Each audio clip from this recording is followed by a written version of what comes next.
Meus queridos irmãos, vamos abrir as nossas Bíblias no Evangelho do Senhor Jesus, segundo o registro de Lucas, no capítulo 19.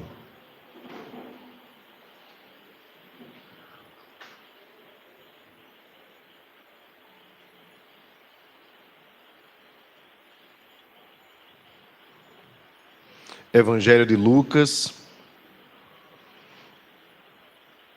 capítulo 19. Nós leremos dos versos de 41 a 44.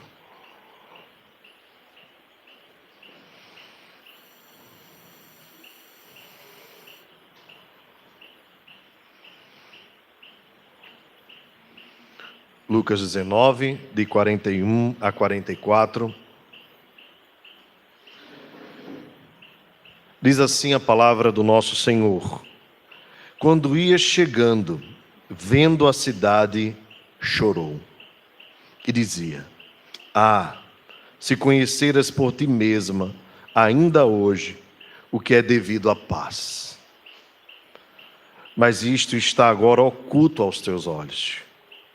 Pois sobre ti virão dias em que os teus inimigos te cercarão de trincheiras, e por todos os lados te apertarão o cerco, e te arrasarão, e aos teus filhos dentro de ti. Não deixarão em ti pedra sobre pedra, porque não reconheceste a oportunidade da tua visitação.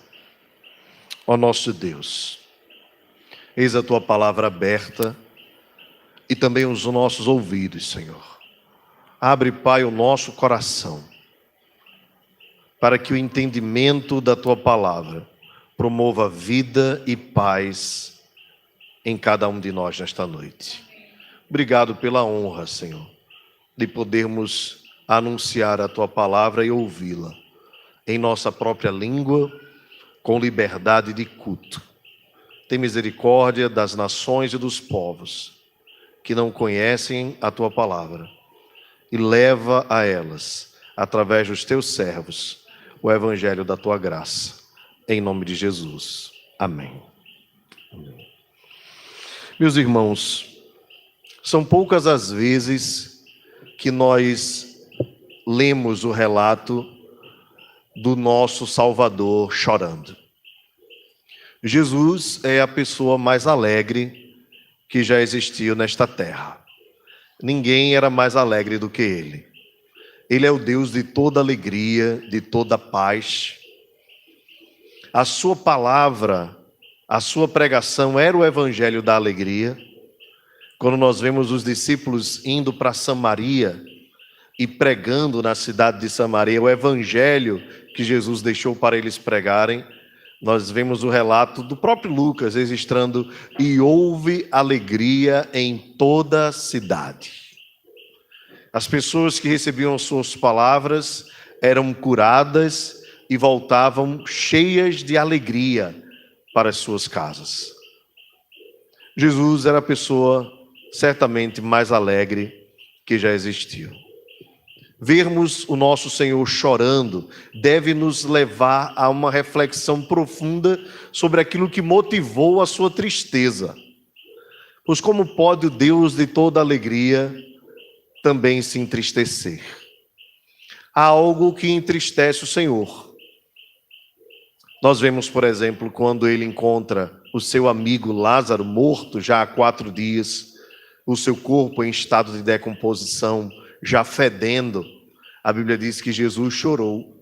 Nós ficamos pensando qual o motivo do choro de Jesus ali, porque, se os irmãos lembram bem, ele recebeu a mensagem de Betânia para a região onde ele estava, dizendo: olha, teu amigo Lázaro está muito doente, possivelmente não vai sobreviver. E os discípulos pensavam que Jesus imediatamente ia para lá, porque sabiam do amor de Jesus por Lázaro, mas ele não foi, pelo contrário. Passou ainda 4 dias e depois, quando chega a notícia, Jesus vai para Betânia, diz para os discípulos, Lázaro está morto, e vai para Betânia. E quando chega lá e vê o seu amigo naquele estado, e toda Betânia estava chorando. O texto nos diz que todos lamentavam por Lázaro ser muito querido. A Bíblia diz: Jesus chorou. Por que Jesus chorou? Chorou porque Lázaro morreu? Teoricamente, nós temos essa ideia, né? Jesus chorou porque Lázaro morreu. Mas muitos outros amigos de Jesus morreram. Também nós sabemos que Jesus mesmo permitiu que ele morresse, porque se ele quisesse, poderia ter curado Lázaro com uma só palavra, como ele fez ao filho do centurião. Mas o choro do nosso Senhor ali certamente tem a ver com o resultado que o pecado trouxe à raça humana. Levar o homem à sua degradação. Deus não criou o homem para a morte. A morte veio por consequência do pecado. Talvez também o choro do nosso Senhor, podemos conjecturar, no caso de Lázaro, tem a ver também com a falta de incredulidade das pessoas que estavam ali ao redor, da sua capacidade de fazer aquele homem já morto há 4 dias ressuscitar. Bem, são alguns mistérios que nós podemos anotar para perguntarmos quando chegarmos diante do Senhor.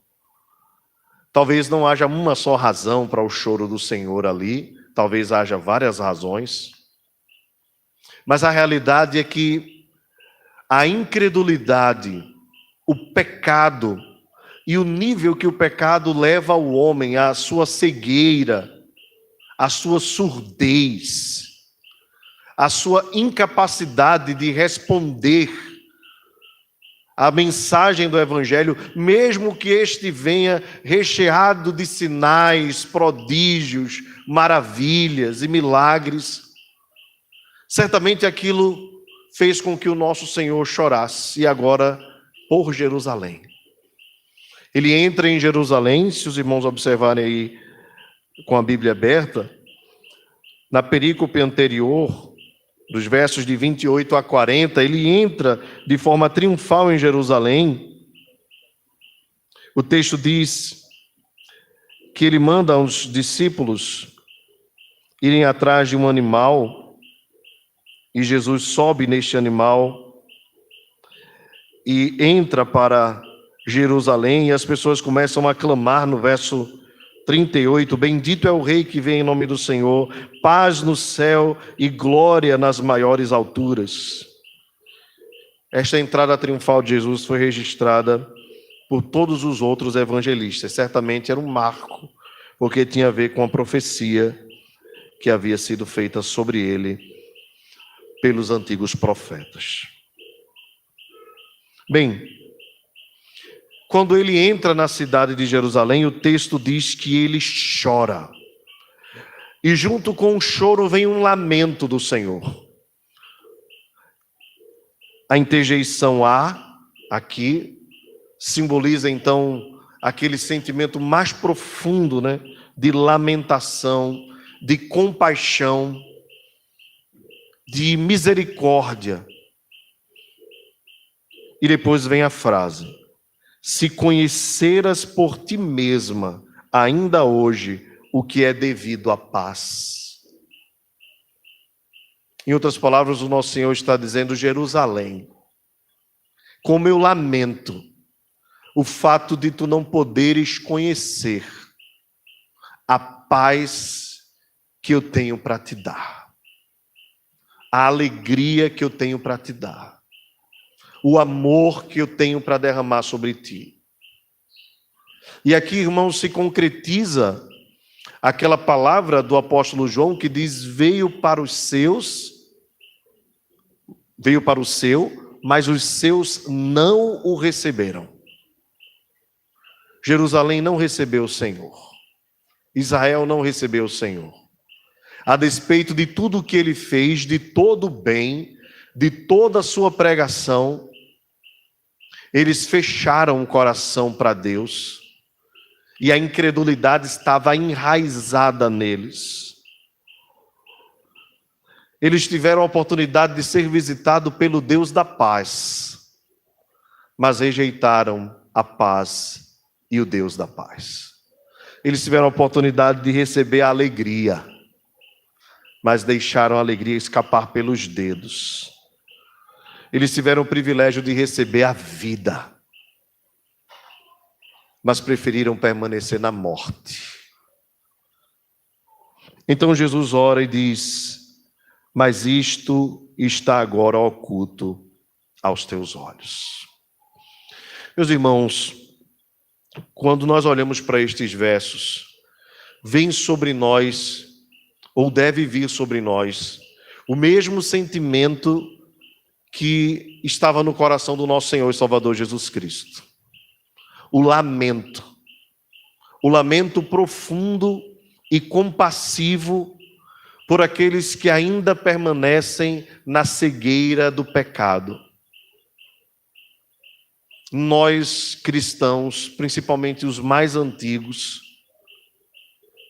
corremos o risco de vivermos tão perto do sagrado, tão perto do evangelho, tão perto das coisas de Deus, da palavra de Deus, que somos capazes de vermos pessoas ao nosso lado caminhando para a perdição e não termos este mesmo sentimento que o nosso Senhor e Salvador teve por Jerusalém. Aqui a compaixão do Senhor se estende a todos nesse sentido. Embora nós saibamos que o seu amor salvífico é reservado àqueles a quem o Pai escolheu antes da fundação dos tempos. Isso Jesus deixa muito claro. Todo aquele que o Pai me dá é meu. Mas Jesus lamenta por aqueles que permanecem na impiedade, por aqueles que permanecem com o coração endurecido. E meus irmãos, eu fico preocupado quando nós perdemos esta capacidade de lamentarmos pelas vidas que perecem e se perdem sem conhecer o Evangelho de Cristo, inclusive aquelas que estão ao nosso lado. Nós somos capazes de conviver todos os dias nos nossos ambientes de trabalho, faculdade, escola, vizinhança, com pessoas que não conhecem a Cristo, não têm um temor de Cristo. E às vezes nós não lamentamos a situação em que elas vivem. Porque assim como para Jerusalém chegaria o dia do juízo, também o dia do juízo chegará para todo aquele que vive na impiedade. E neste dia, irmãos, não haverá desculpas. Neste dia não haverá tempo de oportunidade. Neste dia haverá apenas juízo, lamento, dor e choro eterno. Separação eterna de Deus. Nós perdemos com o tempo a capacidade de percebermos o que é eterno e o que é temporal. Nos esquecemos que as pessoas com quem nós vivemos e convivemos poderão sofrer eternamente em seus corpos, em seus espíritos, a dor, a tristeza, o choro e o ranger de dentes.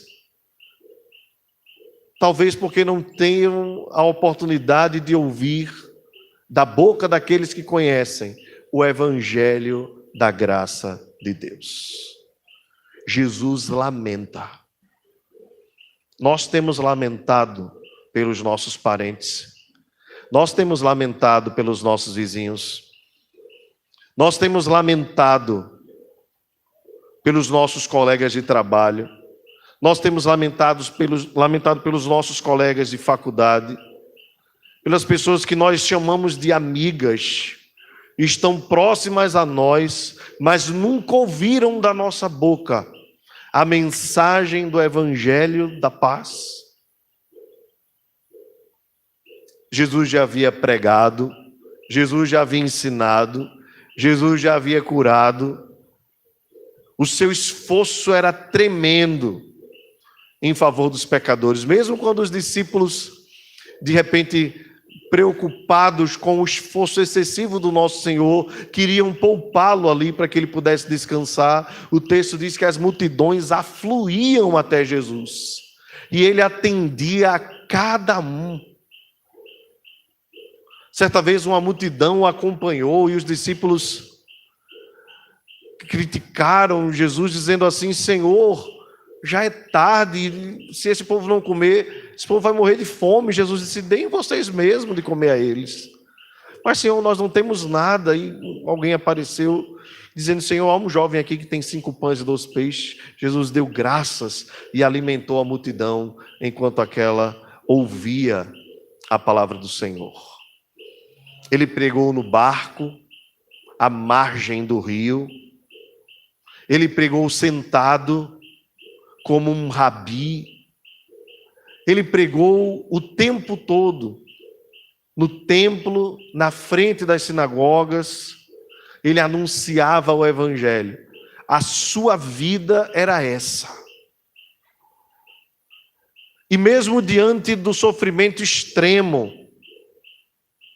nos deixa abismados vermos o nosso Salvador na cruz do Calvário, depois de alguns dias sem comer e sem beber, passando pelas dores mais profundas do corpo, mas principalmente tendo ali recebido o peso da maldição do nosso pecado, ainda assim, ele atende um ladrão que está ao seu lado e diz: Senhor, lembra-te de mim quando entrares no teu reino.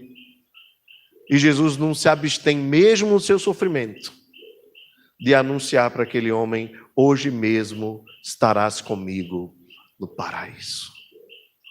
A sua vida, desde o início até o fim, foi viver para falar para Jerusalém: eu sou a tua paz. Jerusalém, irmãos, queria paz. Jerusalém vivia debaixo do Império Romano. Havia em Jerusalém aqueles judeus que se beneficiavam de Roma, e havia também aqueles que eram revoltosos, como temos entre os discípulos, os apóstolos, um Simão chamado Zelote, grupo qual desejava puxar à força o poder de Roma, usando a espada. Eles queriam viver a paz, a liberdade. Eles queriam ter vida tranquila. E acreditavam que o Messias deveria promover aquilo ali para eles naquele momento.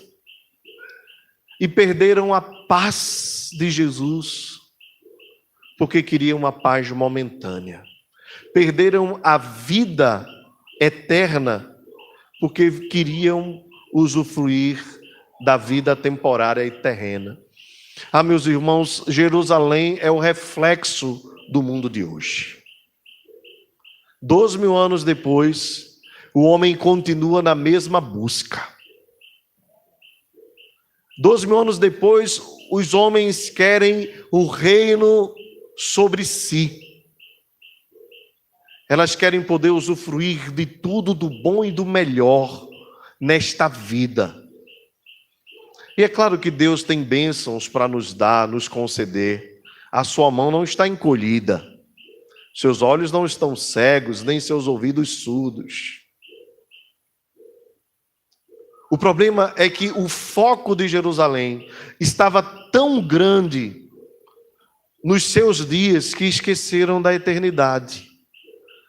Os judeus queriam viver uma vida tão plena nesta terra que esqueceram a plenitude que está reservada para nós no porvir. Eles queriam trazer o céu para a terra, mas não queriam viver nesta vida o evangelho da graça de Deus. Jerusalém, irmãos, como falei, é o reflexo ainda hoje das pessoas nos nossos dias. Elas querem as bênçãos. Lembram que depois que Jesus multiplicou os pães, a Bíblia diz que quando Jesus estava chegando à outra margem do rio, já haviam pessoas de Betsaida e já tinham chegado lá. E depois veio gente de Cafarnaum. E quando abordaram Jesus, Jesus disse: olha, vocês não vieram aqui por causa de mim. Vocês vieram aqui porque vocês comeram pão e se fartaram. Busquem o verdadeiro pão. Eles dizem então: Senhor, no passado, Moisés nos deu pão do céu. Jesus diz: não foi Moisés quem deu o verdadeiro pão, mas quem deu o verdadeiro pão foi o meu Pai que está nos céus. Eu sou o pão da vida. Quem de mim comer jamais terá fome. Observe, irmãos, eles estavam preocupados com a satisfação imediata. Jesus estava querendo levá-los à satisfação eterna. Eles estavam querendo o temporário. Jesus estava querendo apresentar para eles o que dura para sempre. Mas o homem natural está cego. O homem natural está surdo. A verdade é que o homem natural está morto em seus delitos e pecados. Incapaz de reconhecer a vida, estando diante da própria vida. Se há algo a lamentar, o nosso Senhor lamenta pelo estado do homem degradado. Isto está agora oculto aos teus olhos. Eles estavam incapazes de enxergar. Vejam que isso se assemelha aos discípulos no caminho de Emaús, né? Preguei sobre esse texto há alguns meses. Eles estavam de lado de Jesus, caminhando.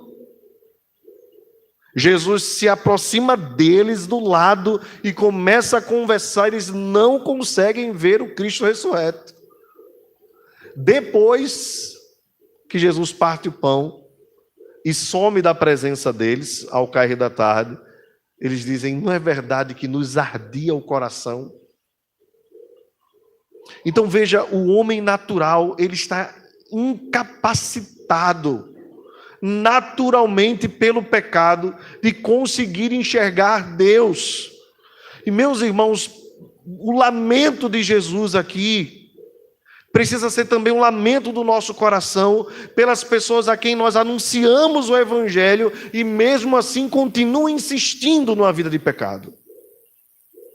É o que nós podemos fazer por elas. Lamentar em forma de oração. Ó Deus, abre o coração. Abre o coração do meu filho. Abre o coração da minha esposa. Abre o coração do meu marido. Abre o coração dos meus pais. O Evangelho é tão belo. Jesus é tão maravilhoso. Há delícias nele perpetuamente. Nós temos desfrutado disso. Da vida em abundância que ele nos prometeu. Da graça e do amor que arde nos nossos corações quando nós entoamos seus louvores. Ah, meus irmãos, a experiência de viver com Jesus é inigualável. A experiência de tê-lo como amigo real todos os dias, de poder conversar com ele, de poder contemplar a sua face, de não nos limitarmos a tempos e épocas para estarmos perto dele, se é Páscoa ou é Natal. Para nós não existem essas datas.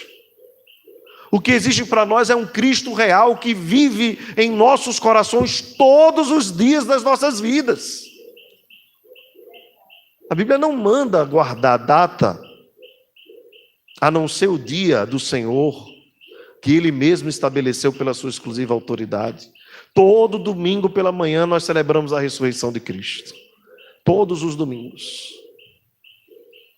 E essa experiência, irmãos, infelizmente muitas tradições religiosas deixam para viver num período tão curto. Vivem suas vidas distantes de Deus, alheias a Ele. Aí quando chega uma determinada data, agora eu vou me purificar, não vou fazer isso nem aquilo. Meus irmãos, a experiência de caminhar com Jesus lado a lado todo dia é inigualável.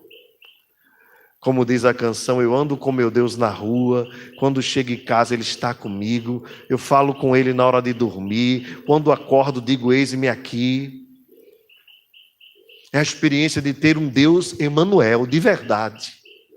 Um Deus conosco sempre. Um amigo fiel. Um intercessor real e poderoso. Único capaz de nos mediar a presença de Deus. Ah, se o mundo conhecesse, irmãos, esse Deus a quem nós tanto amamos. Ah, se o mundo conhecesse aquilo que tanto necessita no seu coração. Sabe aquele desejo que o coração natural do homem tem, dessa busca pela felicidade, esse desejo de algo e tateando, vai inventando coisas para tentar satisfazer o anseio da alma, o buraco que há em seus corações. Ah, se o mundo conhecesse a Cristo, como diz a canção, ele se encherá com a tua alegria. Nós precisamos lamentar, irmãos, pelas pessoas que não conhecem a Cristo. Aquelas que estão próximas, aquelas que estão distantes. Agora, esse lamento é um lamento sincero, de alguém que de fato conhece a Jesus, ama a Jesus, conhece a situação do homem, porque é interessante, ele abriu a nossa mente e os nossos olhos para nós enxergarmos a nossa circunstância. Veja que quando Paulo escreve aos irmãos de Éfeso assim, vocês andavam outrora, segundo o curso deste mundo, segundo o príncipe da potestade. Sabe, Paulo começa a carta lá no primeiro capítulo, no segundo capítulo, abrindo um jogo para os irmãos de Éfeso, dizendo assim, olha, vocês estavam mortos, nós estávamos mortos, em delitos e pecados, quando Ele nos deu vida juntamente com Cristo, pela graça sois salvos, e nos reconciliou com Deus, abriu caminho para nós estarmos na presença dEle. Tudo isso é graça, tudo isso é privilégio. Nós lamentamos o fato das pessoas continuarem insistindo nas coisas temporais para satisfazer aquilo que é eterno. O texto continua, verso 43.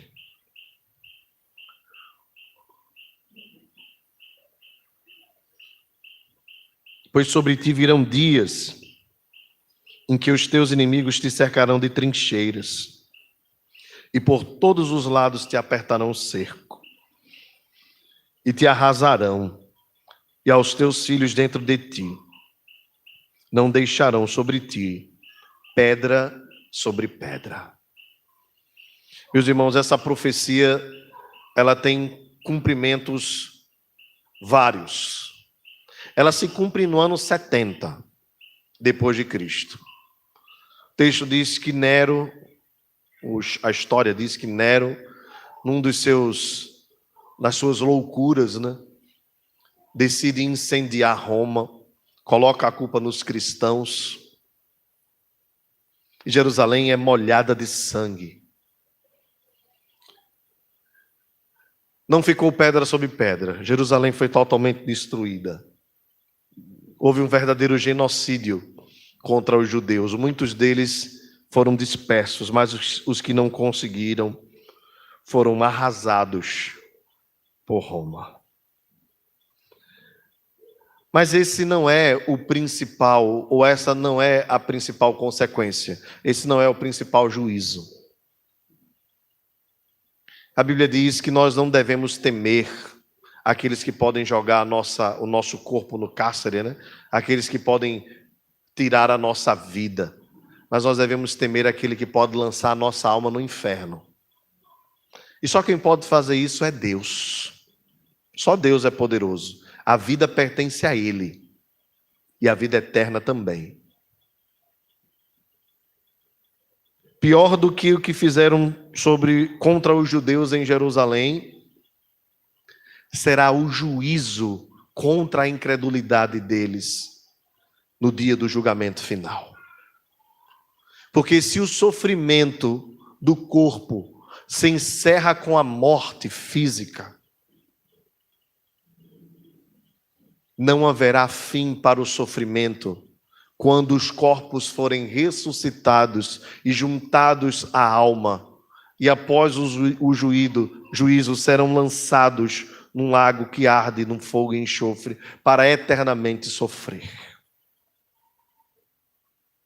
Se o sofrimento aqui de alguém que é morto, da forma como aconteceu com os judeus em Jerusalém, é terrível, nós não devemos nem imaginar o que é sofrer eternamente.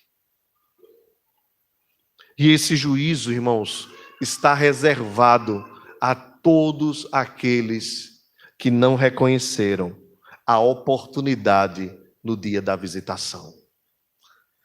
Eu sei que é muito raro ouvir uma pregação falando sobre o inferno, mas o inferno existe. E é uma realidade dura e triste. Eu sei que é muito raro porque é muito mais cômodo e agradável pregar sobre prosperidade, ou até mesmo nos alegrarmos com as coisas resultantes da graça de Deus. Mas nós jamais podemos, irmãos, nos esquecer de onde fomos tirados, para que nós também não esqueçamos que somos responsáveis por anunciar o Evangelho àqueles que ainda continuam vivendo uma vida distante de Deus. Porque enquanto elas estiverem vivas, há esperança de salvação. É a oportunidade da visitação. Deus continua visitando os corações. E Ele continua visitando através da pregação da palavra.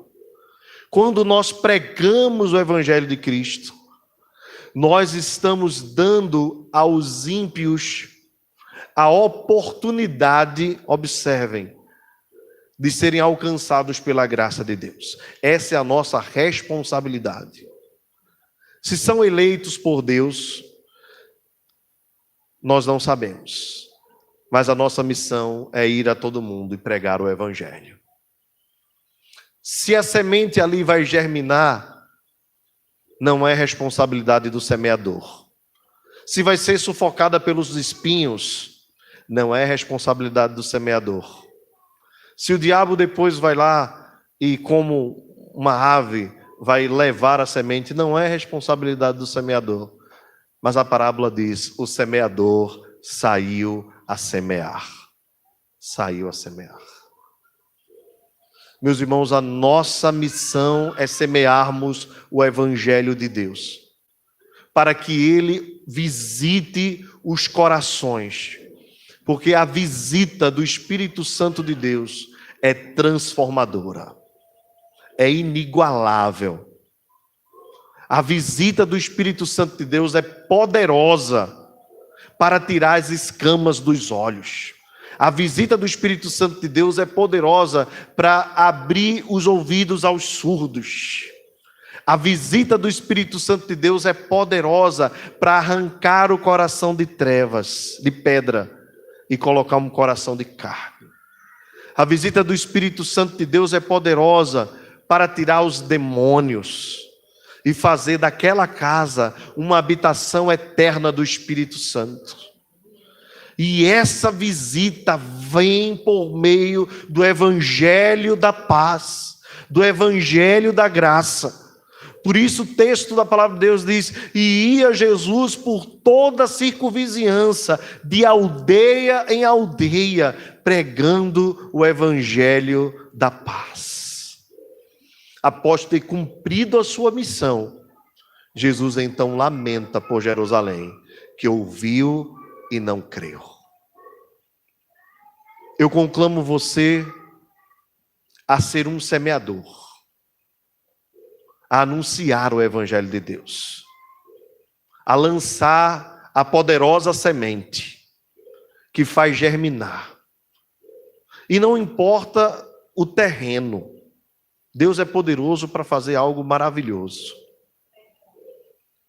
Não julgue. Não faça acepção de pessoas. Pregue o evangelho a toda criatura. Fale do amor e da graça de Deus.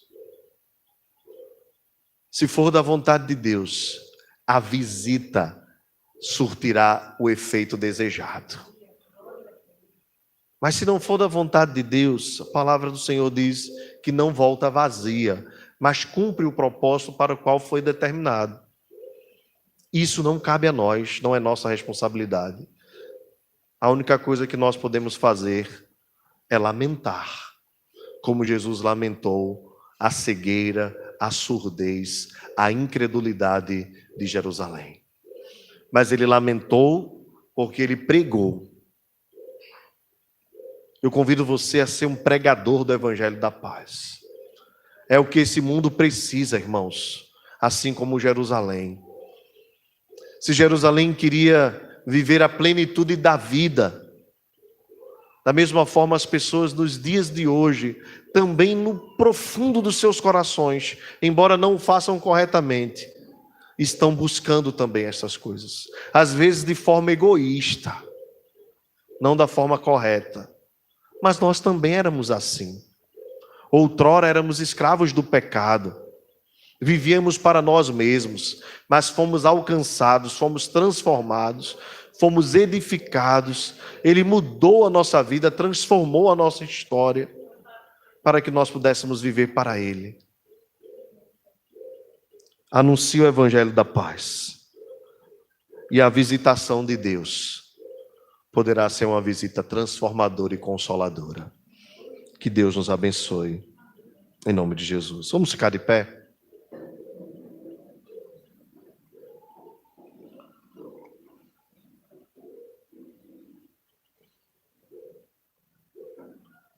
Feche seus olhos, baixe sua fronte. Senhor nosso Deus, Pai querido, obrigado pela tua visitação aos nossos corações. Obrigado porque tu visitaste e fizeste morada dentro de nós.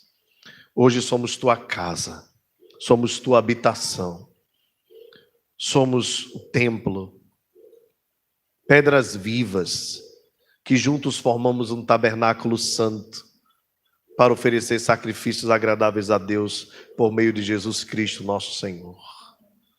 Obrigado, Senhor, porque a tua visita transformou a nossa casa, o nosso coração.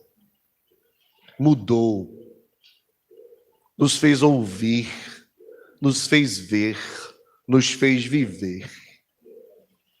Ó Deus, como nós lamentamos pela vida daqueles que, tendo conhecido, tendo ouvido, tendo visto tantas maravilhas, ainda permanecem endurecidos. Ó Deus, que o nosso lamento em forma de oração, ó Deus, possa chegar ao Senhor, de tal forma que o Senhor visite mais uma vez esses corações. Vai ao encontro, Senhor, daqueles que estão afastados da tua presença, daqueles que estão desanimados. Vai ao encontro, Senhor, daqueles que estão caídos e levanta-os. Ó Deus, vai ao encontro daqueles que estão mortos e nem sabem.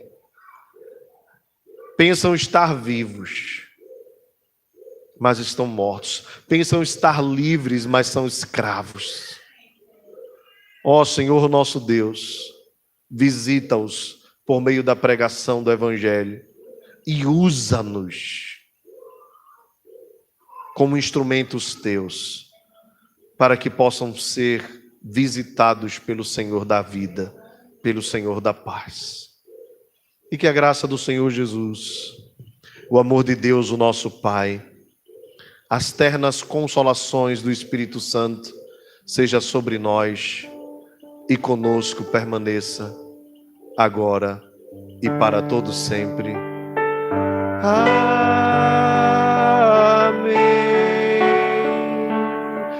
Amém.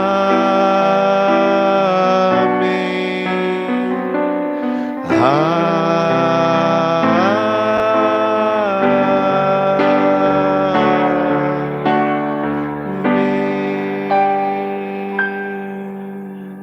Sentemo-nos, irmãos.